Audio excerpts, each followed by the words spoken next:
que tu salues ton voisin, demande-lui, est-ce que tu sais qui tu es? Parce que ce matin, si tu ne sais pas qui tu es, nous sommes venus vous dire que nous faisons partie d'une génération choisie. Moi, je sais qui je suis. Moi, je suis la fille du roi de rois. Moi, je suis la fille du Dieu très haut. Je ne sais pas si toi, tu sais qui tu es, mais nous savons qui nous sommes. Ce matin, joins-toi à nous et dis, je sais qui je suis. Et dis, je sais qui je suis. Alléluia.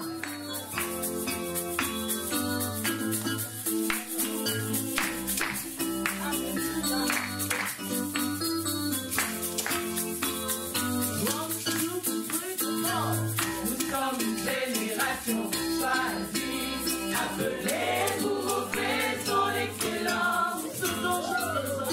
Tout ce dont j'ai besoin, je me l'a donné. Je sais qui je suis.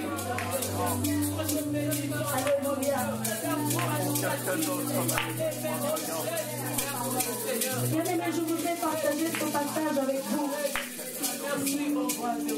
J'étais en train de préparer le culte.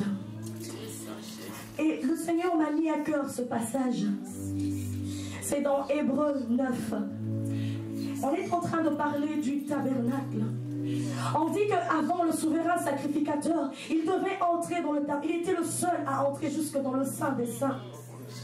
Et lorsqu'il y entrait, il entrait avec le sang des boucs, avec le sang des animaux, pour qu'il aille là-bas, pour que Dieu puisse expier nos péchés.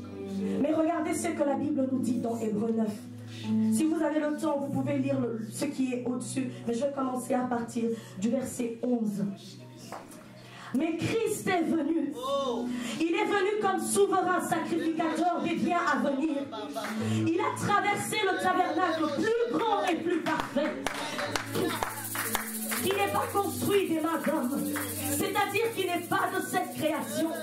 Et il est entré une fois pour toutes dans le lieu très saint, non avec le sang des boucs et des veaux, mais avec son propre sang, ayant obtenu une rédemption éternelle. Car si le sang des taureaux et des boucs et la cendre d'une vache répandue sur ceux qui sont souillés sanctifie et procure la pureté de la chair, combien plus le sang de Christ, qui par l'Esprit éternel s'est offert lui-même, sans tâche à Dieu, purifiez ainsi votre conscience des œuvres mortes, afin que vous serviez le Dieu vivant. Alléluia. Bien-aimé, quelle grâce. Quelle grâce que le Christ nous a faite. Alléluia. J'entre dans le Saint des Saints. J'entre par le sang de l'agneau. J'entre pour t'adorer toi seul. Je n'entre que pour t'adorer.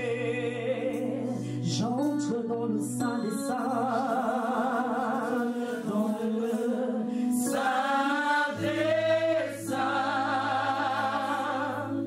J'entre par le sang de l'agneau. J'entre pour t'adorer.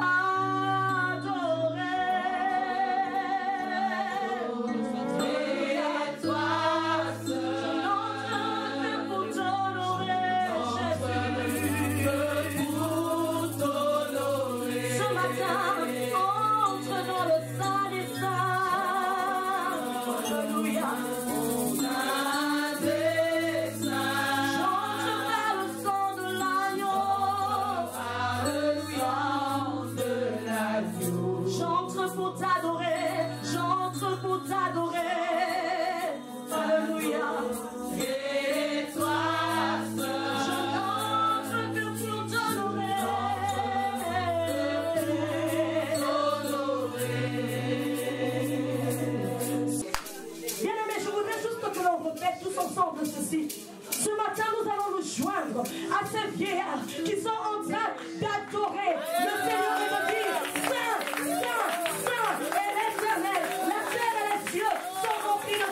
Non, toi seul, tu es digne, Yeshua, tu es digne, Seigneur.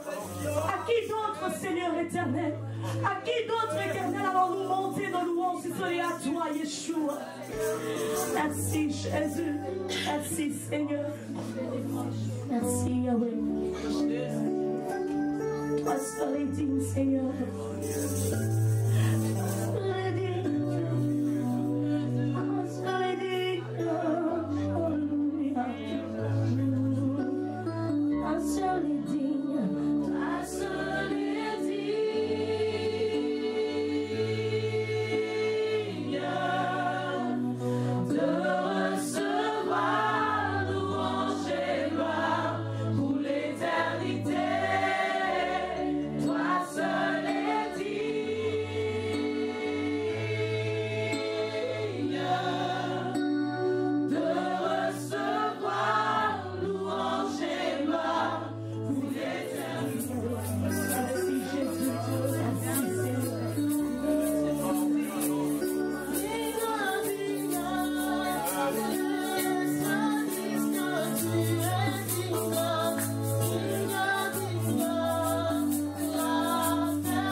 pourrais bénir ce Dieu?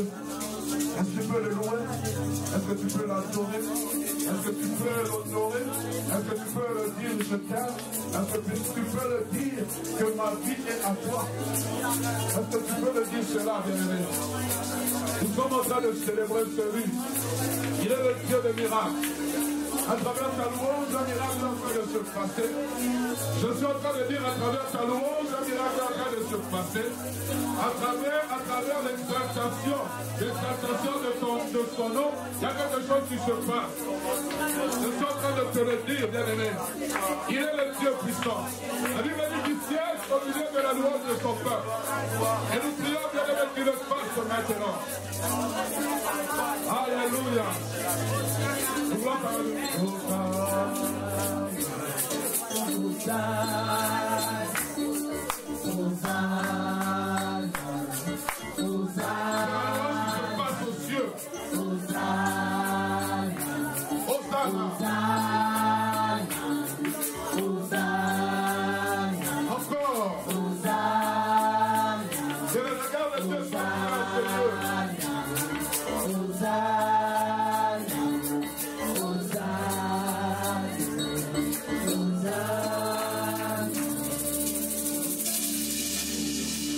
Notre sœur est en train de nous conduire dans la louange. Je regardais des petits enfants en train d'acclamer. Peut-être ils ne savent pas comment ceux qui sont en train de chanter. Et ce passage me monte à cœur et j'aimerais le lire. Jésus entra dans le temple, il chassa tous ceux qui vendaient et qui achetaient dans le temple. Il renversa les tables des changeurs et les sièges des vendeurs de pigeons. Et il leur dit, il est écrit, ma maison sera appelée une maison de prière, c'est-à-dire une maison de louange, une maison d'adoration, une maison qui honore mon Dieu. Mais vous, vous en faites une maison de voleurs, une caverne de voleurs. Des aveugles et des boiteux s'approchèrent de lui dans le temple et il les guérit. Mais les principaux sacrificateurs, les scribes furent indignés à la vue des choses merveilleuses qu'il avait faites. Et des enfants criaient dans le temple. Hosanna au fils de David. Des enfants criaient dans le temple, Hosanna au fils de David. Ils ne comprenaient pas, mais ils criaient. Et ils lui dirent, entends-tu ce qu'ils disent? Oui, leur répondit Jésus. N'avez-vous jamais lu ces paroles? Tu as tiré des louanges de la bouche des enfants et de ceux qui sont à la mamelle. Et tu as tiré la louange. Toi, tu prends conscience. Mais les enfants ne savent pas. Mais ils sont en train de louer Dieu. Mais toi, tu sais que tu es en train de louer le roi des rois. Tu restes assis, tu es indifférent. Mais les enfants se lèvent pour l'acclamer. J'ai ma petite fille, quand on met seulement un cantique qu'elle aime, c'est qu'elle est. Elle danse, elle ne comprend pas. Mais elle est en train d'exalter son Dieu sans le savoir. Mais toi, tu as la connaissance des Écritures. Toi, tu sais que c'est ce grand Dieu qui t'a réveillé ce matin, qui a fait que tu puisses venir dans sa présence et tu restes indifférent, tu restes indifférent. Est-ce que tu peux t'élever et l'acclamer? Tu peux pousser le cri de joie. Oui, tu es enfant de Dieu.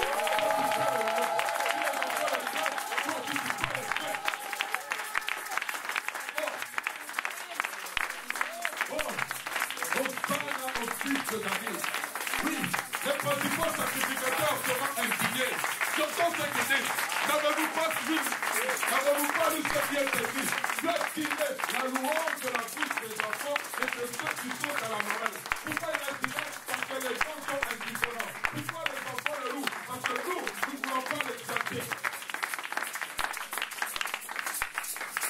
Oh bien-aimé, si tu pouvais faire le tour dans les hôpitaux, dans les prisons, et tu allais constater que le fait que tu marches, que tu parles, que tu entends, que tu sois en bonne santé n'est qu'une pure grâce. Alors tu allais lui dire, Seigneur, merci. Merci. Si tu pouvais faire le tour dans le cimetière, tu allais voir, on a enterré il y a 2 jours une personne. On est né peut-être le 30 avril 1960 et né le 30 juillet 2016. Mais toi, plutôt le 30 juin 2016. Mais toi, tu vois ce jour. Qu'as-tu de merveilleux? Est-ce que tu peux dire au Seigneur, merci pour ce mois de juillet que tu m'accordes. Merci pour cette bonne santé. Merci Père, parce que tu m'as permis de voir encore cette date du 3 juillet. Merci Père. Et si tu le fais, Seigneur, ce n'est pas parce que je le mérite, mais c'est parce que tu as créé un plan merveilleux pour moi. Sois loué, Père. Sois exalté. Sois béni. Seigneur, parle-nous encore ce matin. Nous ne voulons pas nous tenir pour nous faire voir, mais nous voulons nous tenir pour annoncer les oracles venant de ta part. Seigneur, je sais que je serai jugé doublement par rapport à ta parole. Seigneur Dieu de gloire, sanctifie ma bouche, sanctifie mon cœur. Sanctifie, Père, toutes choses. Nous ramenons toute pensée captive à l'obéissance de ta parole. Au nom de Jésus. Amen. Prière de vous rasseoir. Amen. Que le nom du Seigneur soit béni. J'aimerais vous souhaiter un bon mois de juillet au nom puissant de Jésus. Ma prière et le vœu de mon cœur que ce mois vous soit bénéfique à tout point de vue. Que ce soit un mois de faveur, de portes ouvertes, un mois où le Seigneur portera encore ce regard sur vous. Un mois, Seigneur, de plénitude, de joie, d'abondance. Un mois où nous voulons exalter le nom du roi des rois. Amen. Bien aimé, le mois de juillet, le mois de juin et le mois de juillet sont totalement différents. Amen. Ne vis pas le mois de juillet comme tu as vécu le mois de juin. Vis le mois de juillet différemment, avec d'autres expériences avec le Seigneur, avec d'autres formules de prière, avec d'autres réponses auxquelles tu t'attends. Est-ce que tu peux m'aider à dire un amen de gloire? Amen. Que le nom du Seigneur soit béni. Je vous salue dans le nom précieux et glorieux de notre Seigneur Jésus-Christ. Aujourd'hui, j'aimerais aborder un thème qui m'est monté à cœur il y a plusieurs semaines. J'en avais fait part le dimanche passé au deuxième culte. J'aimerais parler sur la voix de l'Éternel. La voix de l'Éternel. Pour ce faire, nous allons lire le psaume chapitre 29, le verset 1 à 11 rapidement. Je prie que les faibles mots que le Seigneur me donnera de dire du haut de cette chair puissent avoir un impact dans vos cœurs. Écoutez ce que David est en train de dire. Psaume de David, fils de Dieu. Rendez à l'Éternel gloire et honneur. Rendez à l'Éternel gloire pour son nom. Prosternez-vous devant l'Éternel avec des ornements sacrés. J'aimerais d'abord me limiter ici. Il a été dit étudié que la plupart des psaumes, lorsqu'ils commencent, c'est-à-dire c'est la conclusion de quelque chose. Donc si David commence à dire rendez gloire à l'Éternel, c'est-à-dire qu'il a vécu quelque chose, et il dit, voilà c'est la conclusion, mais la conclusion on la met dans l'introduction. Et c'est comme une narration, et puis il va dire 2 points. Il dit, rendez à l'Éternel gloire pour son nom. Prosternez-vous devant l'Éternel avec des ornements sacrés. On peut continuer, bien-aimé. La voix de l'Éternel retentit sur les eaux. Le Dieu de gloire fait gronder le tonnerre. L'Éternel est sur les grandes eaux. La voix de l'Éternel est puissante. La voix de l'Éternel est majestueuse. La voix de l'Éternel brise les cèdres. L'Éternel brise les cèdres du Liban. Il le fait bondir comme des veaux, et le Liban et le Syrian comme des jeunes buffles. Le Liban, les cèdres, ce sont des arbres. La voix de l'Éternel fait jaillir des flammes de feu. La voix de l'Éternel fait trembler les déserts. L'Éternel fait trembler les déserts de Kadès. La voix de l'Éternel fait enfanter les biches. Elle dépouille les forêts. Dans son palais, tout s'écrit gloire.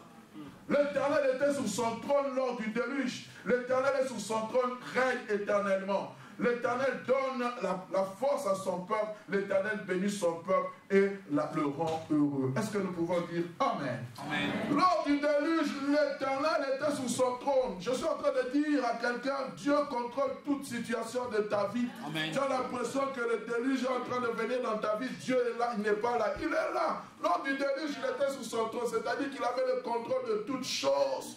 Et vous savez que lors du déluge, il avait épargné Noé avec sa famille, ils étaient au nombre de 8 frères et sœurs. Même si le déluge survient, bien aimé, il y a le déluge financier. Tu seras dans l'arche de l'alliance avec Dieu. Et bien aimé, tu resteras là, tu ne subiras aucune modification, aucune tempête ne pourra t'atteindre au nom de Jésus. Oh bien aimé, je suis en train de prier que nous puissions avoir une confiance ferme en notre Dieu tout-puissant. Bien aimé, le but de mon intervention ce matin est que chacun à son niveau puisse réaliser et prendre conscience du poids, de la puissance et de de la gloire qu'à la voix de l'Éternel. On a dit Saint, Saint, Saint est l'Éternel des armées. La terre entière est remplie de sa gloire. Je ne sais pas quand vous chantez ces cantiques, si vous les chantez pour chanter ou si vous réalisez. Frères, sœurs, lorsqu'on dit la terre entière, lorsque Dieu apparaît, lorsque Dieu décide de venir, c'est-à-dire qu'il est accompagné d'une glorieuse gloire, permettez-moi de le dire. Il y a la Shekinah qui l'accompagne. Dieu, lorsqu'il se lève, tout le monde s'abaisse. Lorsqu'il parle, tout le monde s'éteint. Lorsqu'il arrive, frère, il est entouré d'une nuée. Oh, les gens qui ont contemplé sa gloire ne sont pas restés debout. Ils se sont agenouillés. Je prie, bien-aimé, que tu puisses réaliser que tu ne viens pas chercher n'importe quel Dieu, que tu ne viens pas adorer n'importe quel Dieu. Tu viens adorer le Créateur des cieux et de la terre. Celui qui du néant a appelé au concret. Celui qui, par sa voix, a séparé les eaux de la terre. Celui qui a fixé la limite aux eaux. C'est celui qui a fixé la limite à la nuit et au jour. La Bible dit qu'il sépara la lumière des ténèbres. C'est ce que Dieu est capable de faire. Je viens te parler de la voix de l'Éternel. Je ne viens pas te parler de la voix de quelqu'un d'autre, mais de la voix de l'Éternel. Oh bien-aimé, je prie que les faibles mots que j'aurai à transmettre soient puissants, bien-aimé. Je vais essayer de placer des mots à ce que je dirai. Mais j'ai fait un constat, bien-aimé. Ils sont insuffisants et insignifiants pour exprimer ce que mon cœur ressent ou dire ce que mon esprit pense. Alors ma prière en cet instant, c'est que l'Esprit de Dieu lui-même puisse te transmettre la pensée de Dieu dans ton cœur, frère. Il faut avoir un esprit de révélation. Quand tu as l'esprit de révélation, tu ne viendras pas encelé inutilement. Tu ne viendras pas encelé comme par aventure. Tu ne viendras pas encelé comme par habitude. Tu ne viendras pas encelé parce qu'on t'a dit de venir, mais tu viendras parce qu'il y a le Dieu de la révélation. Il y a le Dieu du rendez-vous. Et lorsque Dieu est au rendez-vous, il y a quelque chose qui doit se passer. Frère, sœur, je ne veux pas que lorsque nous venons en ce lieu, que nous sortons comme nous sommes venus. Il faut qu'il y ait un changement. Il faut qu'il y ait une révélation. La révélation de Dieu est graduelle. La révélation de Dieu, bien-aimé, elle est permanente. Dieu désire parler à son peuple. Dieu désire communiquer sa pensée à son peuple. Dieu désire s'adresser à son peuple. Mais il faut que le Père, son peuple, puisse connaître la voix de l'Éternel. On est ensemble. Oh, que Dieu nous aide. Que Dieu nous aide, bien-aimés. Parce que c'est important. Par définition, la voix est un ensemble de sons émis par les cordes vocales. À travers elle, nous émettons des sons qui se traduisent en paroles et qui sont le fruit de notre pensée. Quand vous entendez ma voix, c'est-à-dire que je suis en train de parler, mais je suis en train de vous transmettre une pensée qui vient du plus profond de mon cœur. Mais cette pensée, bien-aimée, alors que je me tiens de vous, ça ne m'a pas été transmise par mes propres pensées. C'est Dieu qui veut s'adresser à son peuple. Et dans le psaume que nous venons de lire, bien-aimé, David donne de façon imagée, je dis de façon imagée, ce qui se produit quand Dieu parle. Pourquoi de façon imagée? Parce que les mots sont petits. Les mots sont petits. Regardez toutes les personnes qui ont été en contact, qui ont eu des révélations. Même lorsque vous lisez le livre d'Apocalypse, il ne sait pas totalement décrire ce qu'il a vu. Il va dire comme. Pourquoi? Parce que les mots sont si faibles. C'est comme si c'était à peu près. Donc les mots que je vais utiliser pour décrire ce que je vois sont petits. Je ne sais pas si tu réalises cela. Les mots que je suis en train d'utiliser pour décrire ce que je vois sont insignifiants par rapport à la grandeur que j'ai vue, par rapport aux choses que j'ai vues. C'est un petit. Pourquoi? C'est petit. Pourquoi? Parce que mon langage est limité. Tant que je suis dans ce corps de chair, je serai même limité dans mon adoration. Je ne pourrais pas adorer totalement. Pourquoi? Parce que les mots sont petits. Et c'est pour cela que Jésus-Christ a dit, l'heure est venue où les vrais adorateurs adoreront le Père en esprit en vérité. C'est pour cela que tu as besoin du Saint-Esprit. Tu as besoin du Saint-Esprit. Tu as besoin, la Bible dit, il prendra de ceux qu'il aura entendu auprès du Père et viendra vous l'annoncer. Et quand tu adores et tu sens que tes mots sont devenus petits, alors entre dans le parler à l'homme. La langue des anges, la langue du ciel. Parce que ton corps, ton esprit reste stérile, mais ton intelligence reste stérile, mais ton esprit est en train de communiquer des choses ineffables, que l'œil humain n'a point vu, que l'oreille n'a point entendu, des choses qui sont montées dans le cœur, que Dieu a réservé pour ceux qui l'aiment. Oh, tu comprends, frère? Ma prière, c'est qu'au sortir de ce lieu, que nous puissions être de véritables adorateurs, que nous puissions adorer la personne que nous connaissons. Alléluia. Bien-aimé, personne ne peut décrire avec exactitude ce qu'est le son de la voix de Dieu. Personne. Personne. Même pas moi. Même pas le plus prédicateur. Même pas celui qui a vu Dieu face à face. Même pas Maurice ne pourra vous décrire avec exactitude. Si Maurice pouvait vous décrire avec exactitude, alors il n'allait pas dire à Dieu, fais-moi voir ta gloire. Il n'allait pas nous demander ces choses. Parce que ce qu'il avait déjà vu était merveilleux. Moi déjà le fait de voir un buisson ardent qui ne se consume pas, d'avoir entendu la voix d'Éternel, pour moi ça allait être suffisant. Le fait déjà de voir les miracles, de voir l'eau changer en sang, de voir que Dieu a fondu la mer rouge en deux, de voir que le peuple d'Israël a traversé à sec et que le peuple égyptien, la mer a été renfermée sur eux. Ça allait être suffisant. Mais Moïse a dit non, ça ne va pas.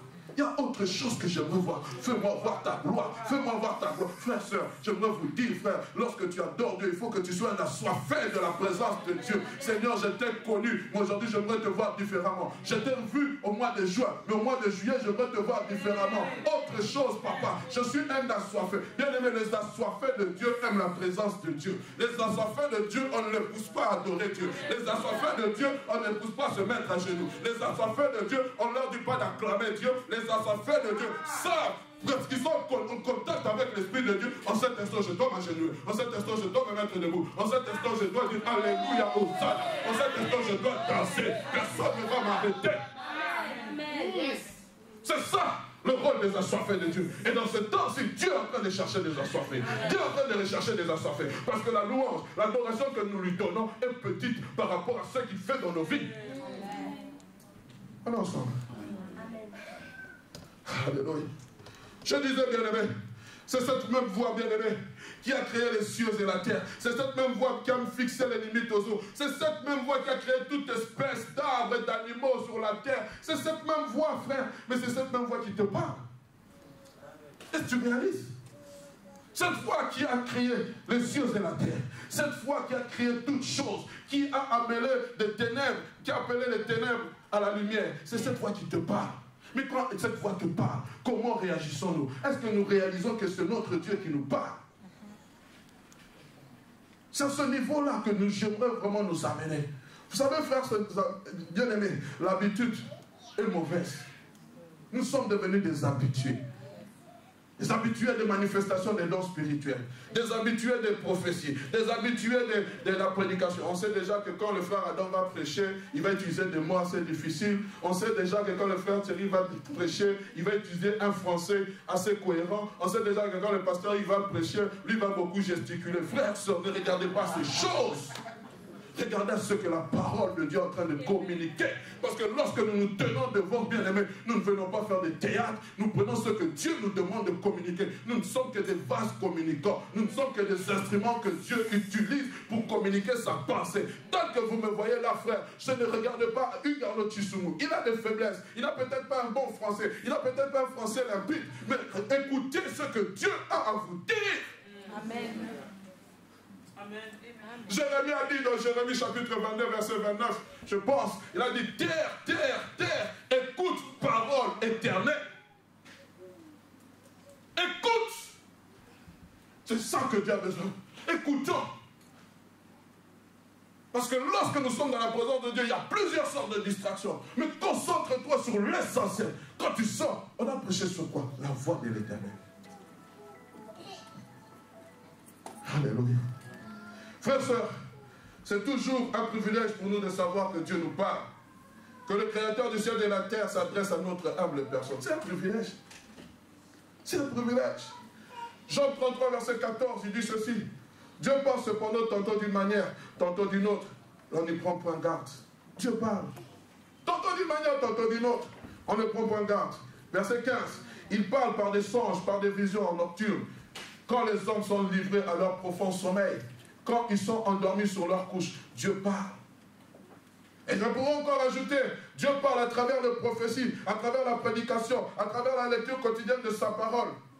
Mais Dieu parle, frères, sœurs. Il utilise ses instruments, il utilise les circonstances, il utilise chaque chose pour te parler, pour te communiquer sa pensée. Au c'est pour moi un privilège d'écouter la voix de l'Éternel. Je l'ai écouté une fois dans ma vie. Je ne m'en glorifie pas. Alors que j'étais appelé au ministère, quand je dis une fois ça, c'était une voix audible. On prend au doute, au questionnement par rapport à mon avenir, par rapport à tout ce que je devrais faire, laisser les études pour embraser le ministère. Frère, quand vous n'avez pas un ainsi dit l'Éternel, ne le faites pas.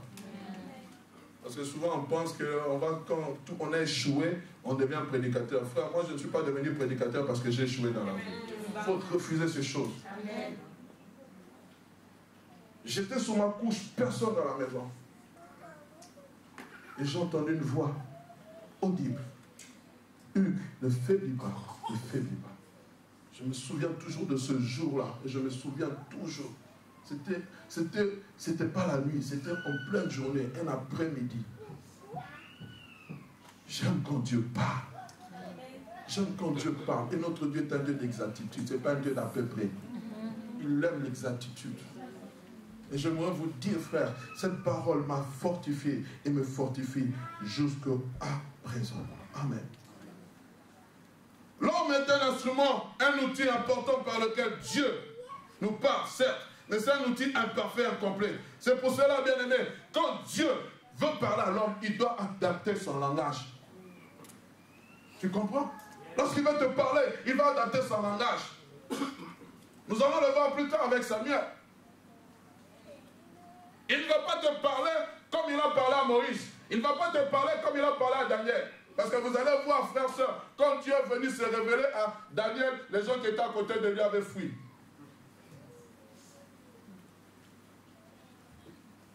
La Bible dit, ils ont fui. Mais j'aime quand Dieu parle. Et Dieu parle encore aujourd'hui. Sa voix, bien aimé. David est en train de décrire ce que sa voix fait. Et le seul que j'aime, il dit que la voix de l'Éternel fait trembler les déserts. La voix de l'Éternel fait enfanter les biches. Si l'Éternel peut faire enfanter une biche par sa voix, alors à combien plus forte raison, toi qui passes par des problèmes difficiles, Dieu ne pourra pas donner la solution. Au son de sa voix. La voix de l'Éternel fait bondir le cèdre de Liban comme des biches, comme des buffles. Le cèdre, un arbre va bondir parce qu'il a entendu la voix de l'Éternel. Oh, bien-aimé, réalisons la grandeur de Dieu. Comment un Dieu si grand, si puissant, dont les cieux des cieux ne peuvent le contenir, a décidé d'habiter dans le cœur de l'homme? Ça, c'est le mystère. Et toi, tu habites dans ton cœur. Tu es un privilégié. Tu es un privilégié, frère, sœur. La Bible dit, lorsque vous lisez le livre de 1 Pierre, la Bible dit, ce salut dans lequel les anges désirent plonger leur regard. Les prophètes ont étudié les temps et les circonstances de ce salut. Mais cela leur fut révélé que ce n'était pas pour eux, mais pour vous. Waouh! Et Hébreu, dans son premier chapitre, dit ceci. Après avoir autrefois parlé par les prophètes, Dieu dans ce temps-ci parle par son Fils, qu'il a établi héritier de toutes choses. Autrefois, Dieu utilisait les prophètes pour parler. Mais aujourd'hui, il utilise son Fils. Comment il utilise son Fils? Parce que tu as Jésus dans ton cœur. Et lorsque tu proclames l'évangile, c'est Jésus qui parle en travers toi. C'est un privilège. On est ensemble, bien aimés. Alléluia. Aujourd'hui, je voudrais, bien aimé, amener le peuple de Dieu à comprendre et à réaliser le poids qu'a la voix de l'Éternel. Quand Dieu ouvre sa bouche pour parler, le ciel entier fait silence parce que le Créateur de l'univers veut parler. Nous devons savoir, bien aimé, que lorsque Dieu parle, il engage son honneur, sa personne et sa renommée. Lorsque Dieu parle, lorsqu'il te fait une promesse, il engage son honneur. Je l'avais dit il y a des dimanches. Est-ce que vous entendez le roi belge parler inutilement? Il ne prend pas le micro inutilement. Il y a des heures et il y a des jours réservés où le roi des Belges doit parler. Pour faire une allocution, il connaît les jours. C'est déjà fait. Mais notre Dieu, frère, soeur, pour te parler, lorsqu'il te voit dans une situation compliquée, il décide, on viendra dire non, notre roi, il faut dire non, mon fils est dans un problème, il faut que je parle. Et j'aimerais dire, s'engage son honneur, s'engage sa personne. Le roi des cieux part. Même par une prophétie, même par un songe, il part. À combien plus forte raison je dois croire à ce qu'il va dire? À combien plus forte raison je dois être respectueux quand il y a une prophétie qui est donnée? C'est pour ça que Paul avait amené de l'ordre. Il a dit que lorsqu'il y a une prophétie, que 2 ou 3 prophétisent, que les autres se taisent et qu'ils entendent. Dieu n'est pas un Dieu de désordre. Non, sommes bien aimés. Je peux continuer? Tout ce qu'il dit, bien aimé, est vrai et tout ce qu'il dit se réalise. C'est pour cela Balaam dira, Dieu n'est point un homme pour mentir, ni le fils d'un homme pour se repentir. Ce qu'il dit, ne le fera-t-il pas? Ce qu'il a déclaré, ne l'exécutera-t-il pas? Nombre chapitre 23, verset 19. Et dans la version française courant, il dit ceci, Dieu n'est pas un homme pour mentir, il n'est pas un être humain pour changer d'opinion. La seule fois où j'ai vu Dieu changer d'opinion, c'est lorsqu'il a voulu exterminer le peuple d'Israël parce qu'il était rebelle. Moïse a intercédé. Mais ça, c'était vraiment... C'était... Moïse a dit, que diront les peuples, les nations, s'ils apprenaient que tu as exterminé leur peuple? Mais c'est rare. Et c'est seulement cette occasion-là où j'ai vu Dieu changer d'opinion. Amen. Nous comprenons là, bien aimé, par là que à cause de sa nature divine, il ne peut pas se rétracter face à sa parole. Parce que lui et la parole ne font qu'un. Au commencement était la parole. Et la parole était avec Dieu. Et la parole était Dieu. Parce que Dieu et la parole ne font qu'un. Alors lorsque Dieu décide de mettre le son de sa voix, lorsque Dieu décide de te parler, prends au sérieux ce qu'il te dit. Prends au sérieux ce qu'il va t'annoncer. Prends au sérieux, bien aimé, prenons au sérieux lorsqu'il y a une prophétie, lorsqu'il y a une parole qui est annoncée, lorsqu'il y a des serviteurs et des servantes qui se tiennent du haut de cette chair. Prenons la chose au sérieux. Parce que ainsi en est-il de ma parole qui sort de ma bouche. Elle ne rentre jamais à moi sans avoir accompli ce dont pourquoi je l'ai envoyé. Sans produire des effets, bien aimés. J'aimerais vous dire, quand Dieu parle, sa parole doit produire des effets. La parole de Dieu est productrice d'effets. Lorsqu'il a parlé, la chose doit s'accomplir. Qu'elle soit bonne ou mauvaise, cette chose doit s'accomplir. Si elle ne s'accomplit pas, ce n'est pas la faute de Dieu, c'est ta faute. Tu dois revoir ta position. Lorsque Dieu envoie sa parole, elle est déjà géolocalisable. Elle a un GPS divin. Elle connaît le temps, elle connaît les circonstances, elle connaît l'endroit où cette parole doit s'accomplir. Esaïe a prophétisé. C'est pour cela que la vierge sera enceinte. Elle enfantera un fils. On lui donnera le nom d'Emmanuel, qui veut dire Dieu parmi nous. Lorsqu'il a prophétisé, Marie n'était pas encore née. Mais Dieu avait déjà libéré sa parole. La parole avait été déjà prononcée. Cette parole a parcouru les siècles, mais elle n'a pas vieilli. Elle a parcouru les années, mais elle n'a pas vieilli. Elle est passée par les intempéries, mais elle n'a subi aucune transformation jusqu'à terme. Ce jour-là, alors que Marie allait peut-être puiser de l'eau, alors que je ne sais pas ce qu'elle faisait, elle a vu un ange entrer en lui disant, je vous salue Marie, toi à qui la grâce a été faite. Oh! Lorsque Dieu veut que sa parole produise les effets, il va préparer les temps et les circonstances. Ce n'est pas à toi de préparer. Vous à qui la grâce a été faite. Marie regarde et dit, mais que veut dire ces choses? Frère, j'aimerais dire à quelqu'un, il y a des salutations que tu n'entendras qu'une seule fois dans ta vie. Une seule fois. Mais c'est la voix de l'Éternel. Une seule fois, mais ça va bouleverser toute ta vie. Parce que ce jour-là, pour la première fois dans le monde, il n'y en aura jamais. Il y a eu une femme qui a accouché sans connaître un homme. Aujourd'hui, on veut faire cela avec la science, mais ça ne peut jamais égaliser. L'ange a dit, c'est pour cela, la puissance, l'ombre du Saint-Esprit te couvrira. Comment cela se passera, puisque je ne connais point d'homme? Le calcul de Dieu n'est pas le calcul des hommes. Dieu est Dieu, bien aimé. Lorsque Dieu te dit 1 plus 1 est égal à 1, crois. Ne cherche pas à comprendre. Il y a beaucoup qui aiment beaucoup des explications. Mais Dieu, dans cette affaire, 1 plus 1 est égal à 1. C'est sa voix qui a parlé. Maintenant, on sort bien aimé. Bien aimé, dans la Bible, il y a plusieurs personnages qui ont entendu la voix de l'Éternel et qui ont une attitude respectueuse face à cette parole, face à la voix de l'Éternel. J'aimerais prendre quelques cas rapidement. Lorsque nous allons dans Deutéronome chapitre 5, le verset 23-27, Écoutez ce que Moïse est en train d'écrire. Il dit ceci, lorsque vous eûtes, ça c'est vraiment le passé ça, entendu la voix du milieu des ténèbres, tandis que la montagne était tout en feu, vos chefs de tribus et vos anciens s'approchèrent tous de moi, et vous dites, voici l'Éternel notre Dieu nous a montré sa gloire et sa grandeur, et nous avons entendu sa voix du milieu du feu. Aujourd'hui, nous avons vu que Dieu a parlé à des hommes, et qui sont demeurés vivants. Et maintenant, pourquoi mourrions-nous? Car ce grand feu nous dévorera. Si nous continuons à entendre la voix de l'Éternel, notre Dieu, nous mourrons. Ceux qui sont en train de dire, ce sont les anciens d'Israël, les chefs d'Israël. Ils continuent. Quel homme, en effet, qui ait jamais entendu, comme nous, la voix du Dieu vivant, parlant du milieu du feu, et qui soit demeuré vivant, approche-toi et écoute tout ce que te dira l'Éternel, notre Dieu. Tu nous rapporteras toi-même tout ce que dira l'Éternel, notre Dieu. Nous l'écouterons et nous le ferons. Amen. Les anciens ont refusé d'écouter la voix de l'Éternel. Ils ont refusé. Mais aujourd'hui, je comprends, c'est un privilège. Parce que déjà, écouter la voix de Dieu et rester vif. Pourquoi, frère, sœur, la voix de Dieu est enrobée d'autorité. La voix de Dieu est enrobée de sainteté. La voix de Dieu est enrobée d'un caractère assez spécial qu'on ne peut pas comprendre, frère, sœur. Comment un Dieu si grand peut s'adresser à la nature humaine, frère?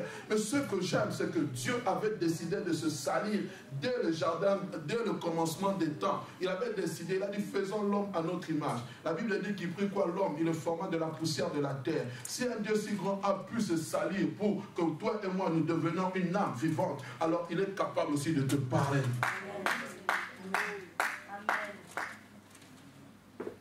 Je ne sais pas si tu comprends ça. J'aimerais vraiment que, je ne sais pas, quel ange descende pour qu'il puisse vous expliquer. Vous dire, mais vous êtes des privilégiés. Amen. Nous sommes avec lui face à face. Nous jetons des couronnes à ses pieds. Nous disons, tu es saint, tu es saint. Mais il nous passe, il va parler à l'homme. Et il dit, Michael, Gabriel, tiens-toi debout, va accomplir ma destinée par rapport à cet homme. Est-ce que tu comprends ces choses? Ou vous avez besoin que Dieu ressuscite Moïse. Vous avez besoin que Dieu ressuscite l'apôtre Paul. Pour qu'il vous dise ce qui s'est passé lorsqu'ils étaient au 3e ciel. Vous avez besoin que Dieu puisse ramener Jean parmi nous pour qu'il vous décrive les choses qu'il a vues. Oh bien-aimé, non!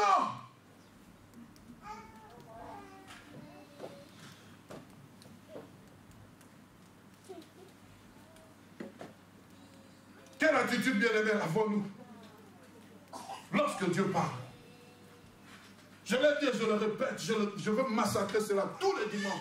Comment se fait-il que nous venons dans la présence de Dieu, nous venons, je ne sais pas, nous chiquons dans la présence de Dieu? Comment se fait-il que nous venons dans la présence de Dieu? C'est comme si on venait voir un ami. Comment se fait-il que nous venons dans la présence de Dieu? C'est comme si c'était pour passer le temps. Frère, sœur, dans la présence de Dieu, je maximise le maximum. Dans la présence de Dieu, je viens me dépouiller de tout ce qui est moi pour que Dieu me remplisse de ce qui est à lui. Dans la présence de Dieu, je viens dire, Seigneur, je ne suis rien. Toi, tu es tout. Seigneur, je veux voir ce que tu es capable de faire. Frère, je ne sais pas si on a le même, on sert le même Dieu. Je ne sais pas si on a la révélation du même Dieu. Je ne sais pas. Frère, dans la présence de Dieu, je viens mourir dans sa présence pour revivre avec lui. Amen. Dans la présence de Dieu. Je lui entends le savoir, frère, parce qu'un jour dans tes parvis vaut mieux que 1000 ailleurs.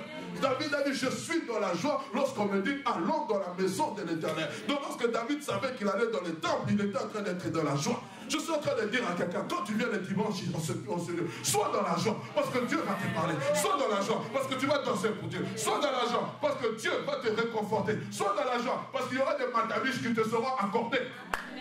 Matabiche veut dire bonus. Alléluia. Deuxième personnage de la Bible, Daniel. Nous allons aller rapidement. Lorsque vous allez dans Daniel chapitre 10, versets 7 à 9, il dit, moi Daniel, je vis seul la vision. Et les hommes qui étaient avec moi ne la virent point. Mais ils furent saisis d'une grande frayeur et prirent fuite et allèrent pour se cacher. Frère, lorsque Dieu te passe à toi qui veut parler, les gens qui n'ont pas la révélation de Dieu vont fuir. Qu'est-ce qui se passe dans cette église? Il y a des hystériques. C'est quoi ça? Ils vont fuir. Mais toi, tu sais que Dieu est là, il veut parler. Et tu vas t'enrober comme Élie s'était enrobé d'une couverture. Tu vas être là dans la présence de Dieu parce que Dieu a dit. Il faut dire, frère, j'aimerais vous dire, chaque fois que nous venons dans la présence de Dieu, Dieu veut parler. Et lorsque tu sors, Dieu ne t'a pas parlé, ce n'est pas le problème de Dieu, c'est ton problème. Tu n'as pas disposé ton cœur à écouter ce que Dieu a à te dire. Alléluia. Alléluia. Il avait se cacher. Je restais seul. Je vis cette grande vision. Les forces me manquèrent. Mon visage changea de couleur. Je fus décomposé et je perdis toute vigueur. Écoutez, c'est la suite. J'entendis le son de ses paroles. Et comme j'entendais le son de ses paroles, je tombais frappé d'étourdissement, la face contre terre. Dans notre version, on dit, je tombais évanoui au son de ses paroles. Waouh! Je tombais évanoui, frère. Je prie que Dieu puisse illuminer les yeux de vos cœurs. Je tombais face contre terre. Je m'en comprenais des cas des disciples sur la montagne lors de la transfiguration de Christ. Matthieu chapitre 17, versets 5 à 6.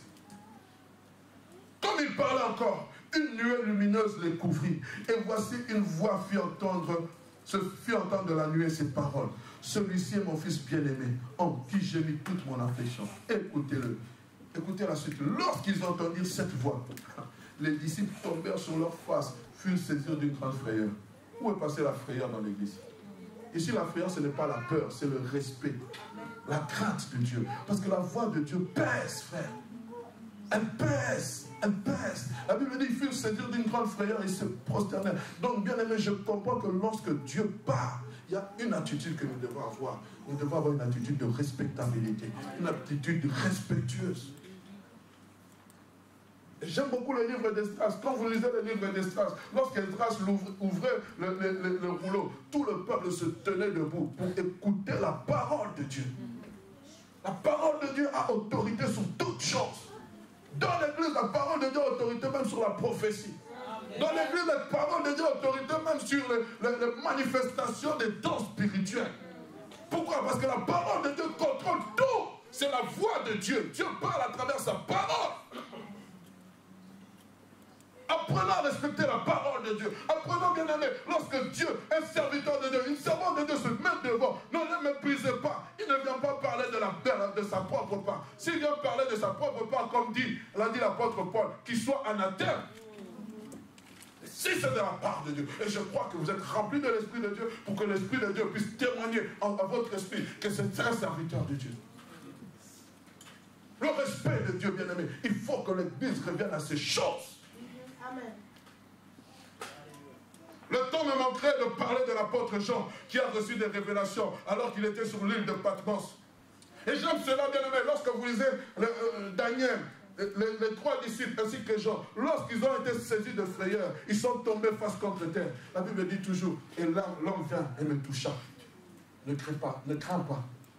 Alors je comprends que lorsque Dieu me parle, je suis saisi d'une grande crainte. Il vient me fortifier. Ne crains pas, c'est moi. Pourquoi? Parce que Dieu aime que nous puissions le respecter. On est ensemble, bien-aimés. Pourquoi un Dieu si grand veut que je le connaisse, que je connaisse le son de sa voix? Quand vous lisez l'histoire de Samuel, nous n'aurons pas le temps de lire, dans 1 Samuel chapitre 3, du verset 1 à 10, vous allez voir que la Bible dit une chose que j'ai toujours soulignée depuis longtemps. La Bible dit, au temps de Samuel, la parole de Dieu était rare et les visions étaient peu fréquentes. Mais Dieu a vu la disponibilité de Samuel. La Bible dit que Samuel était couché là où il y avait l'arche de l'Éternel. C'est-à-dire qu'il était dans la présence de Dieu. Et Dieu va appeler Samuel. La première fois, Samuel, la Bible dit que Samuel ne connaissait pas la voix de l'Éternel. Il va partir. Il va son maître. Et il va dire, mais voici mon maître, vous m'avez appelé. Il dit, je ne t'ai point appelé. Rentre te coucher. Jusqu'à 3 fois. Alors Élie va comprendre que c'est l'Éternel qui l'a appelé. Il va dire, cette fois-ci, quand tu vas écouter cette voix, dis-le, parle, car ton serviteur écoute. Et je crois, à l'église de la Borne, nous sommes arrivés à cette étape. Parle, car ton serviteur écoute. Je dis, la révélation de Dieu est graduelle, frères, sœurs.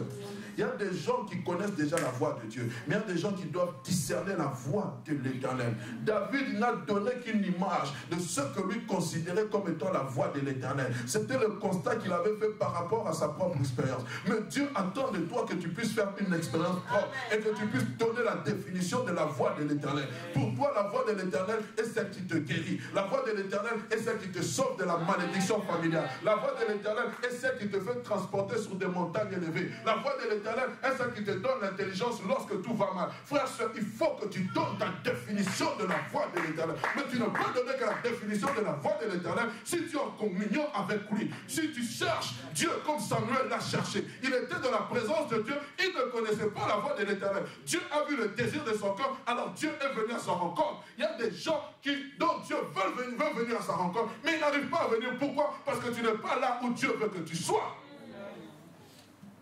On te retrouve encore dans le commérage, on te retrouve encore dans les critiques, on te retrouve encore dans les choses de la chair, alors que Dieu veut te parler.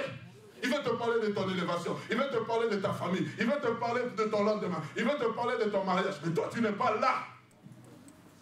Nous sommes au temps de Samuel, frère, et Dieu cherche des Samuel qui aiment sa présence. Regardez, on n'a pas dit au temps d'Élie, on a dit au temps de Samuel.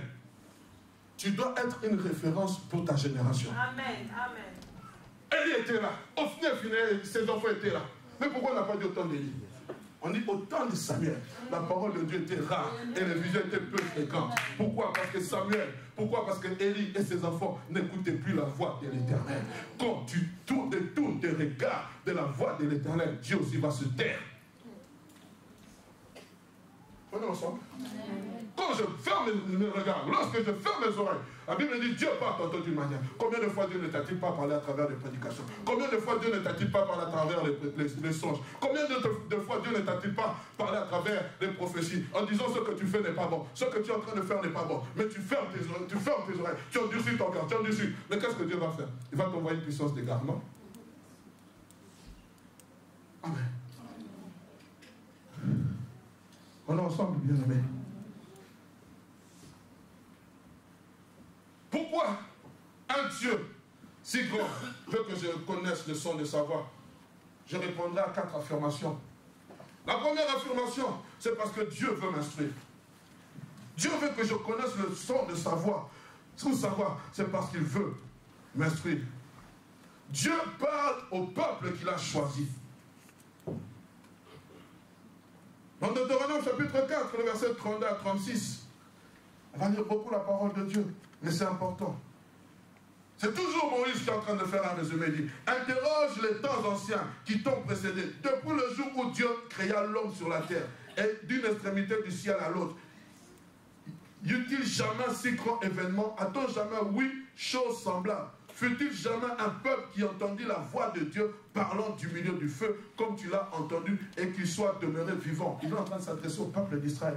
Fut-il jamais un Dieu qui essaya de venir prendre à lui une nation du milieu d'une nation par des épreuves, des signes, des miracles et des combats? Nous avons vu ces choses, bien-aimés, à main forte et à bras étendus, avec des prodiges, des terreurs, comme l'a fait pour vous l'Éternel, votre Dieu, en Égypte et sous vos yeux. Tu as été rendu témoin de ces choses afin que tu reconnaisses que l'Éternel est Dieu et qu'il n'y a point d'autre, et qu'il n'y en a point d'autre. Du ciel, écoutez, il t'a fait entendre sa voix pour t'instruire. Et sur la terre, il t'a fait voir son grand feu. Tu as entendu ses paroles du milieu du feu. Du ciel, il t'a fait entendre ta voix pour t'instruire. En voyant ces miracles, en voyant toutes ces choses, c'est pour que tu saches qu'il y a un Dieu dans les cieux. Mais maintenant du ciel, Dieu t'a fait entendre sa voix. Pourquoi? Dieu ne parle pas en vain. Il nous parle pour nous instruire. C'est quoi l'instruction, bien-aimé? C'est acquérir la connaissance. C'est avoir des renseignements. C'est augmenter le savoir. C'est à faire des expériences. Donc je comprends que lorsque Dieu m'instruit, c'est pour que je puisse acquérir la connaissance. C'est pour que je puisse faire des expériences. Et c'est important, bien aimé. Deuxième des choses, pourquoi Dieu me parle? Il veut m'avertir. Et c'est pour m'avertir. Dans son grand amour, Dieu veut avertir l'homme. Dans le psaume 81, verset 9, il dit ceci: écoute mon peuple, je t'avertirai. Israël, puisses-tu m'écouter? Écoute mon peuple de la mort, je t'avertirai. La mort, puisses-tu m'écouter? Pourquoi il m'avertit? Avertir, c'est-à-dire qu'il veut prévenir quelqu'un de quelque chose. Peut-être d'un danger imminent. La parole de Dieu, j'ai oublié le passage, mais je vais essayer de le citer, il dit, peut-il arriver quelque chose sans que l'Éternel en soit l'auteur? Frère, c'est là des situations dans nos vies qui arrivent, peut-être Dieu veut t'informer, mais tu ne comprends pas. Dieu peut même pas parler par la bouche de ton enfant, mais toi tu ne comprends pas le langage de Dieu. Il veut t'avertir. Revenir quelqu'un de quelque chose, l'en informer, attirer l'attention, afin que cette personne puisse faire très attention. Troisième des choses, pourquoi Dieu me parle? Il cherche à m'encourager, il cherche à me fortifier. Waouh! Ça c'est important, frère. Vous savez, vous pouvez avoir la promesse de Dieu. Il faut aussi que Dieu vous fortifie. J'ai lu le livre, l'histoire de Josué. Vous savez, lorsque nous lisons Josué chapitre 1er, où on dit « Fortifie-toi et prends courage », Dieu ne l'a pas dit seulement là. Il avait déjà commencé à dire à partir à Moïse. Il a dit « Voici ton serviteur Josué, tu vas te remplacer. Fortifie-le et donne-lui du courage. » Vous pouvez lire dans les livres de Deutéronome. Il va commencer à fortifier Josué depuis les temps anciens. Mais maintenant, c'était à travers Moïs. Mais à un moment, Dieu, puisque Moïse était mort, il a dit, il faut que je fortifie mon fils. Et dans Josué chapitre 1er, le verset 9, il a dit, ne t'ai-je pas donné cet ordre, fortifie-toi et prends courage. Ne t'effraie pas, ne t'épouvante pas, car l'Éternel, ton Dieu, est avec toi dans tout ce que tu entreprendras. On a besoin, bien aimé, d'entendre Dieu nous dire ça. Oh, c'est bien, frère, quand tu sais que tu es dans une affaire et Dieu vient te dire, je suis dans cette affaire. Quand Dieu te dit, fortifie-toi et prends courage, c'est-à-dire qu'il avait d'abord à poser la signature, maintenant il appose le sceau. Le sceau. Je ne sais pas si tu comprends. Lorsque Dieu te donne la promesse, c'est sa signature. Mais lorsque maintenant il vient te dire, fortifie-toi et prends courage, je suis avec toi, ça c'est le sceau. Et le sceau marque, authentifie la signature. Je suis en train de dire à quelqu'un, le sceau authentifie la signature. Je suis en train de dire à quelqu'un, si dans ta vie Dieu a placé déjà le sceau, ça authentifie la signature. Tu as une promesse de Dieu, Dieu a placé son sceau, sache que la signature a déjà été authentifiée. Et ce sera une signature inviolable. Quatrième des choses, nous allons terminer par là. Pourquoi Dieu me parle? Il veut te mettre au large de tes ennemis. Il veut te mettre au large de tes ennemis. Vous savez, quand je dis il veut te mettre au large de tes ennemis, ce n'est pas dire que tu n'auras pas de combat. Le Seigneur m'a appris une chose. Il y a quelques jours, j'étais en train d'écrire sur comment vaincre ses peurs, ses doutes. C'est un enseignement que je suis en train de préparer. Mais le Saint-Esprit m'a dit non. Comment affronter et vaincre? Parce qu'il y a des gens qui affrontent, mais qui ne sont pas vainqueurs. David a affronté Goliath et il est devenu vainqueur de Goliath. Est-ce que tu comprends? Christ a affronté la croix et il est devenu vainqueur de la croix. Et il y a beaucoup de gens qui affrontent mais qui ne sont pas vainqueurs. Mais pour devenir vainqueur d'une chose, il faut une promesse. Tu comprends? Tu ne pourras pas vaincre quelque chose si tu n'as pas la promesse. Il y a des promesses dans la parole de Dieu qui sont oui et amen en Jésus-Christ. La Bible dit qu'il a déchiré l'acte dans les ordonnances nous condamner. Et là, nous sommes plus que vainqueurs. Parce que Christ a déjà affronté pour nous. Mais dans la vie de tous les jours, il y a des choses que nous devons affronter et sortir vainqueurs. Josué avait la promesse d'entrer dans la terre promise, mais il devait affronter les géants. Je ne sais pas si tu comprends ces choses. Mais pour affronter ces géants, il avait besoin que Dieu puisse le fortifier. Afin de le mettre déjà là. Donc par la foi, Dieu te met déjà là. Mais il faut que tu affrontes. Je ne sais pas si tu es en train de comprendre. Tu ne peux pas entrer dans ce que Dieu te demande d'entrer si tu ne sais pas affronter et sortir vainqueur. Dans l'affaire dans laquelle Dieu t'a appelé, il sait que tu sortiras vainqueur. Il savait que Josué allait sortir vainqueur. Mais pourquoi il a dit à Josué, fortifie-toi et prends courage? Il pouvait dire à Josué, mais tout est déjà accompli, je suis avec vous, va combattre. Non! Frère, je comprends que dans la promesse de Dieu, il y a la part de Dieu, c'est de libérer la parole. Et la part de l'homme, c'est de marcher d'après ce que la parole de Dieu a dit. Et il y a beaucoup de gens qui s'attendent à ce que Dieu fasse les deux. Tu vas rester sur place, tu ne bougeras pas, rien ne va bouger. Dieu a envoyé sa parole est en train de circuler. Mais toi, tu dois maintenant entrer dans la ligne de conduite dans laquelle Dieu te veut pour que cette parole s'accomplisse. Parce que si tu veux voir les choses agir, tu dois les affronter. Et le Seigneur veut enseigner son peuple. C'est pour cela que David a dit, tu exerces mes mains au combat. Mais David avait la promesse de devenir roi. Mais comment ce Dieu va encore l'exercer au combat? Il y a des gens qui ne veulent pas combattre et qui veulent que Dieu fasse tout. Dieu ne fera pas tout ce que toi tu peux faire. Je ne sais pas s'il y a quelqu'un qui entend ça. Et dans le psaume 81, verset 14 à 15, écoutez ce que le psalmiste est en train de dire. Oh, si mon peuple m'écoutait, si Israël marchait dans mes voies, en un instant je confondrais leurs ennemis, je tournerais ma main contre leurs adversaires. C'est ce que Dieu peut faire, frère, soeur, quand tu écoutes ce qu'il a à te dire. Il est capable de confondre tes ennemis. C'est pour cela que dans sa frayeur, Josaphat avait décidé de chercher l'Éternel. Veux-tu entendre la voix de l'Éternel dans ta voix? Tu vas te tenir debout, nous allons prier. Alléluia. Nous allons prier. Tu vas entendre le sang de Yeshua résonner dans ton cœur. Tu vas entendre le son des trompettes, le son de la voix de l'Éternel venir. Je suis en train de dire, quand Dieu vient, il ne vient pas seul. Il est entouré d'une nuée. Son armée le suit. Il n'a pas besoin de son armée, mais son armée est obligée de le suivre. Parce qu'il est le chef de l'armée de l'Éternel. Mandaforobos. Mandabarobos. Koramanda Shedababoro. La voix de l'Éternel fait enfanter les biches. Je prie, Seigneur, que ta voix puisse transformer la vie de quelqu'un maintenant. Que ta voix puisse changer la destinée de quelqu'un maintenant. La voix de l'Éternel a fait de David, il est passé de la bergerie à la royauté. C'est la voix de l'Éternel.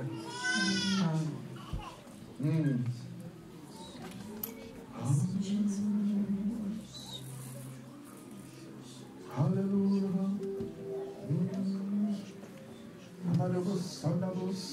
Commence à élever ta voix, s'il te plaît. Les hommes perdus sont libérés lorsque ton nom est invoqué. Alléluia.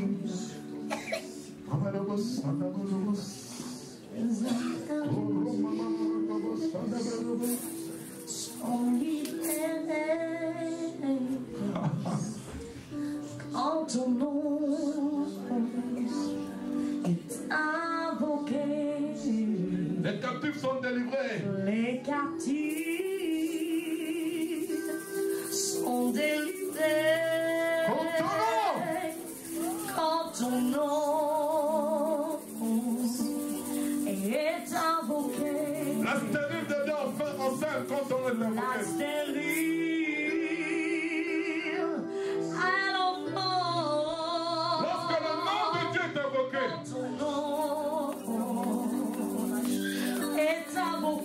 Les malades sont guéris lorsque ton nom est invoqué. Les malades sont guéris quand ton nom est invoqué. Les malades sont guéris, je le dis. Les malades sont guéris quand ton nom est. C'est le nom de l'Éternel. Jésus.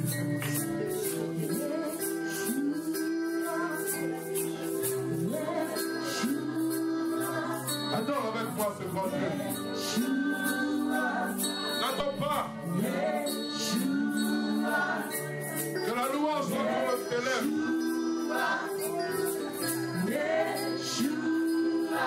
Le Seigneur vient dans sa gloire. Il vient te parler. Yeshua. Invoque-le. Yeshua.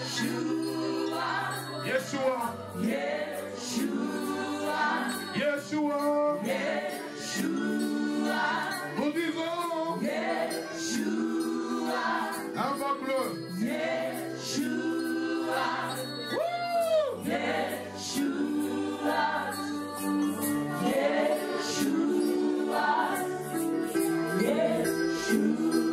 Est-ce que tu peux m'aider à l'adorer? Dieu Seigneur, je veux écouter ta voix.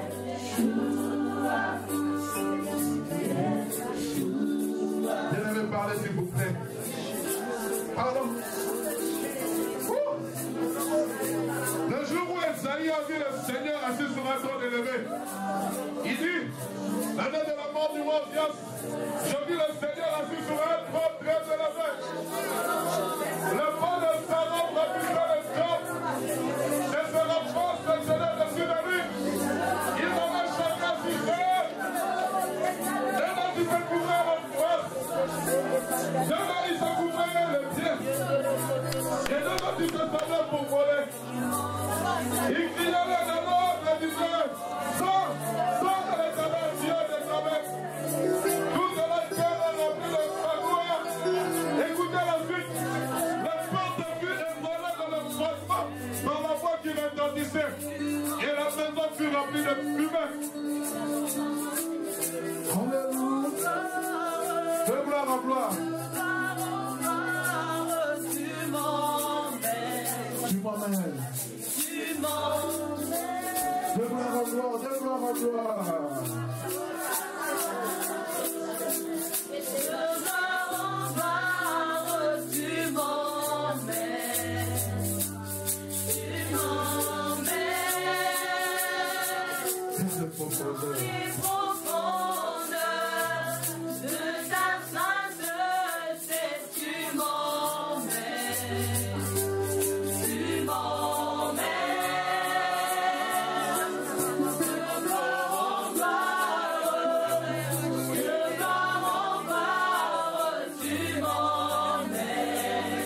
De t'amener dans d'autres profondeurs.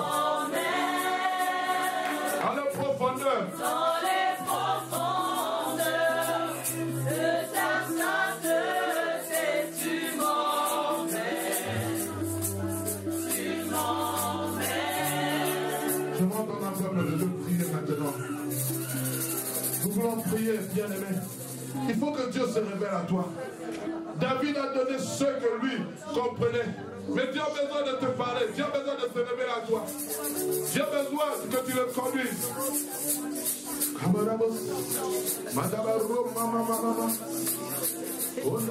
Je veux qu'on chante Saint et l'éternel Dieu examine la terre entière. Avec le Saint seulement.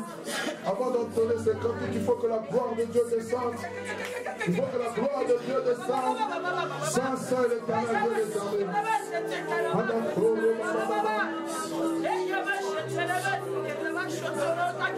Saint et l'éternel.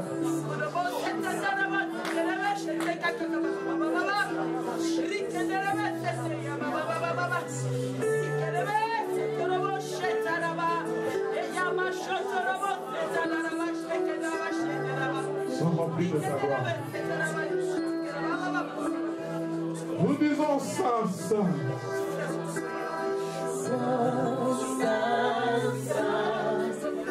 Éternel des armées, la terre et les cieux Sont remplis. sont remplis de sa gloire. Augmentez la température, ma soeur, s'il vous plaît. Saint, Saint, éternel des armées, la terre et les cieux sont remplis de sa gloire. Toute la chorale dit. Oh, tu es saint, saint, saint, saint, éternel des armées, la terre et les cieux sont remplis de sa gloire. Tu es saint, saint, saint, éternel des armées, la terre et les cieux sont remplis de sa gloire.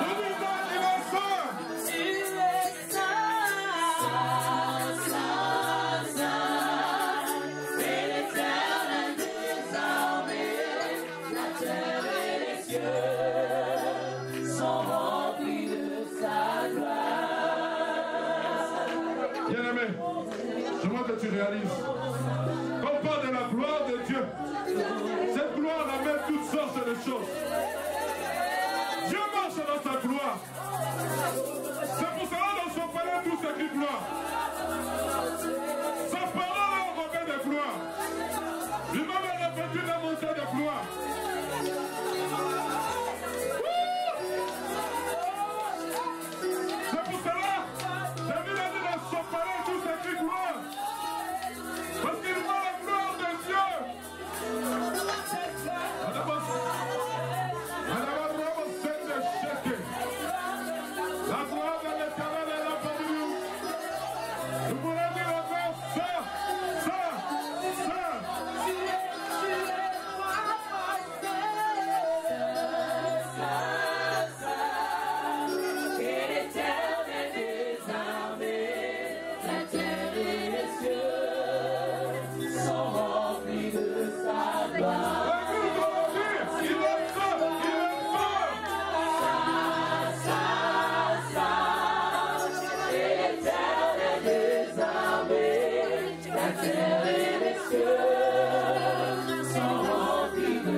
entouré de sa gloire, entouré de sa sainteté.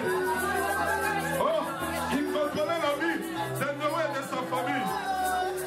Et Noé dans l'ange, il est en train de dire, tu es saint. Éternel des armées, la terre et les cieux sont remplis de sa gloire.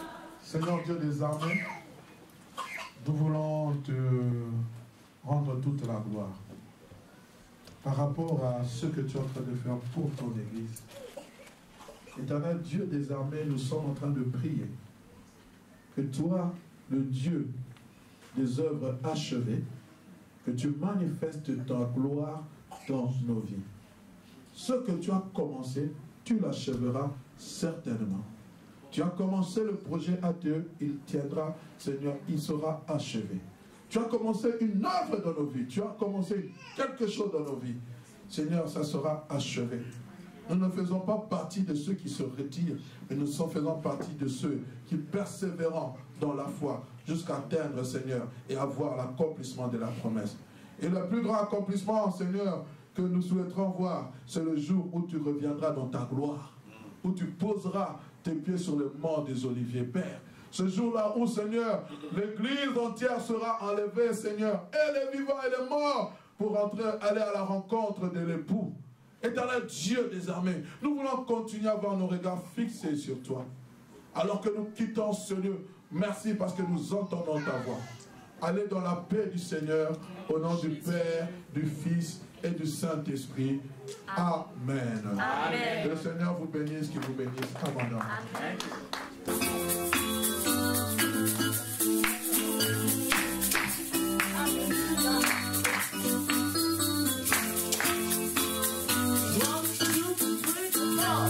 Nous sommes une génération choisie, appelée pour offrir son excellence. Tout ce dont j'ai besoin, Dieu me l'a donné, car je sais qui je suis. Nous sommes une génération choisie, appelée pour montrer son excellence. Tout ce dont j'ai besoin, Dieu me l'a donné, car je sais qui je suis. Je sais qui je suis en Christ, c'est que j'ai en Christ. Où je suis en Christ, je sais qui je suis. Je sais qui je suis en Christ, c'est que j'ai en Christ. Où je suis en Christ, je sais qui je suis. Je marche en puissance, j'accomplis les miracles, je vis une vie de faveur, car je sais qui je suis. Je marche en puissance, j'accomplis les miracles, je vis une vie de faveur, car je sais qui je suis. Tout le monde chante.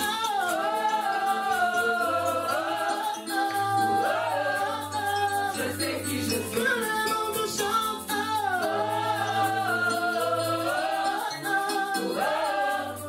Je sais qui je suis. Oh, je pense que je n'ai pas encore bien compris. On parle d'une génération choisie par Dieu. Alléluia.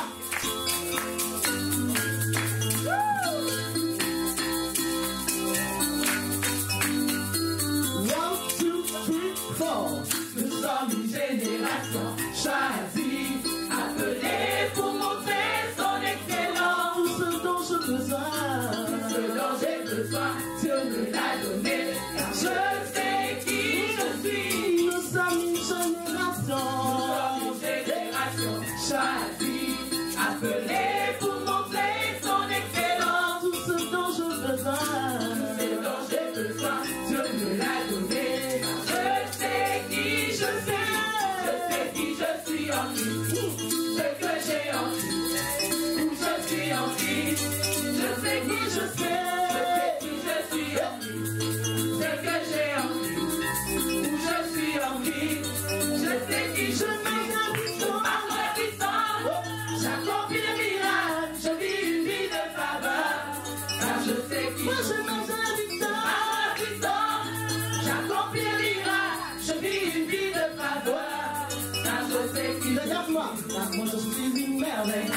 Ça fait que je vois, ça paraît sur moi, car je Regarde-moi bien. Regarde-moi, je suis une merveille. N'importe ce que tu vois, ta gloire est sur moi. Car je sais, Regarde-moi bien. regarde-moi, je suis une merveille. N'importe ce que tu vois, ta gloire est sur moi. Regarde-moi, je suis une merveille. N'importe ce que tu vois, ta gloire est sur moi. Car je sais qui je suis. Tout le monde chante.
Vous ne la vivez pas.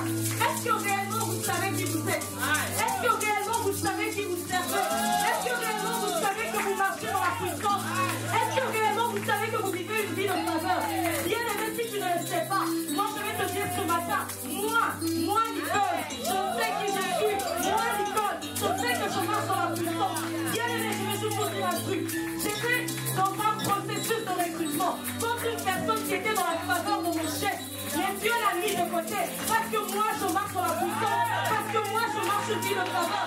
Ce matin tu dois savoir, est-ce que tu sais qui tu es? Est-ce que tu sais qui tu es?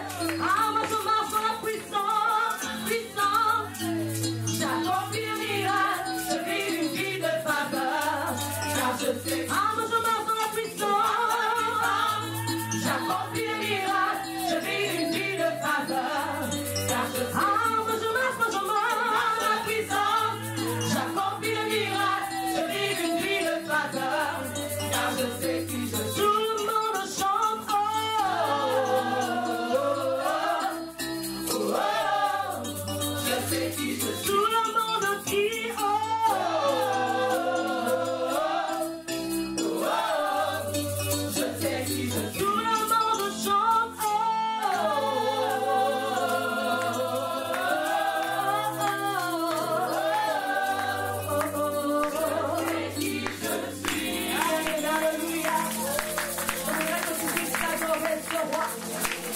merci Seigneur parce que tu as fait de ma vie une vie de faveur.